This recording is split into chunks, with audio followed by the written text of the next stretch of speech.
গত বছরের 13ই নভেম্বর জুলাই সনদ বাস্তবায়ন আদেশ জারি করেন রাষ্ট্রপতি। এরপর 12ই ফেব্রুয়ারি গণভোট ও জাতীয় নির্বাচন অনুষ্ঠিত হয়। 17ই ফেব্রুয়ারি শপথ নিয়ে সরকার গঠন করে বিএনপি। ওই দিন দুটি শপথ নেয়ার কথা থাকলেও বিএনপির সংসদ সদস্যরা সংবিধান সংস্কার পরিষদের শপথ নেয়া থেকে বিরত থাকেন। দুটি শপথ নেন জামায়াত ও এনসিপি জোটের সংসদ সদস্যরা। সংবিধান সংস্কার পরিষদ সংবিধানের 93 অনুচ্ছেদ অনুযায়ী রাষ্ট্রপতি জুলাই সনদ বাস্তবায়ন আদেশ ও গণভোট অধ্যাদেশ জারি করতে পারেন না। এই যুক্তিতে হাইকোর্টের দুইজন আইনজীবী রিট দায়ের করেন। রিটে জুলাই সনদ ও গণভোট বাতিল চাওয়া হয়। সরকার বা সংসদের যে কোনো আইনকে পরীক্ষা করা।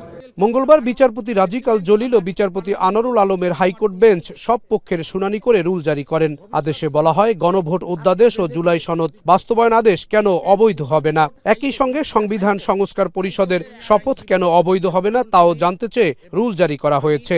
হাইকোর্টের এই আদেশের ফলে গণভোট নিয়ে সংসদ আপাতত কোনো সিদ্ধান্ত নিতে পারবে না।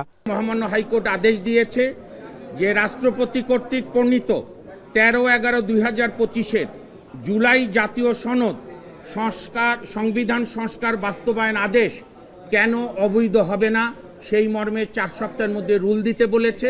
এবং আরও একটি গণভোট আদেশ, সেই গণভোট অর্ডিন্যান্স সেটাও কেন অবৈধ হবে না সেই মর্মে রুল জারি করতে বলেছে।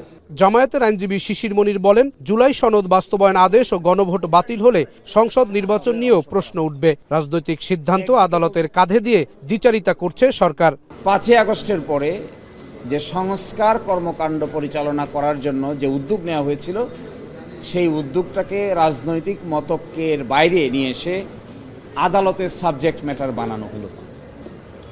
অতীতেও আদালতের সাবজেক্ট ম্যাটার বানানো হয়েছে যে সমস্ত বিষয়কে, যেগুলো রাজনৈতিকভাবে সেটেল করার বিষয় ছিল, তার কোনোটারই ভালো ফলাফল আমরা দেখতে পাই না। আগামী 4 সপ্তাহের মধ্যে রুলের জবাব দিতে বলা হয়েছে। রুলের নিষ্পত্তি করে গণভোট ও জুলাই সনদ নিয়ে চূড়ান্ত রায় দেবেন হাইকোর্ট। প্রশ্নকে চ্যালেঞ্জ করেছেন, গণভোটকে চ্যালেঞ্জ করছেন। জাহিদ হাসান, এখন, ঢাকা। শিয়া বাটার ও ভিটামিন ই সমৃদ্ধ লিলি বিউটি সোপ, তারুণ্যময় উজ্জ্বল ত্বকের জন্য।